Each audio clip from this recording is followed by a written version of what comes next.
నారాయణఖేడ్ నియోజకవర్గం పోటిపల్లిలో సంపంగి charitable trust ఆధ్వర్యంలో స్కూల్స్ విజిలెన్స్ దత్తత కార్యక్రమం జరిగింది. కార్యక్రమానికి ముఖ్య అతిథిగా ఎమ్మెల్యే డాక్టర్ పట్లోల సంజీవరెడ్డి హాజరయ్యారు. ఇందులో భాగంగా 30 స్కూల్స్, 2 గ్రామాలు దత్తత తీసుకుని పాఠశాలలకు కంప్యూటర్స్, గ్రామాలకు ఆర్ఓ వాటర్ ప్లాంట్ అందజేశారు.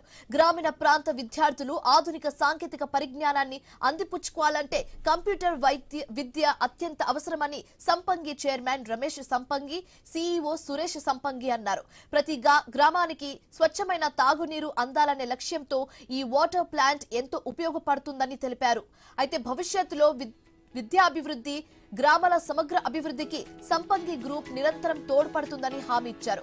గ్రామీణ విద్యార్థులకు కంప్యూటర్ విద్య అవసరమని ఎమ్మెల్యే వ్యాఖ్యానించారు.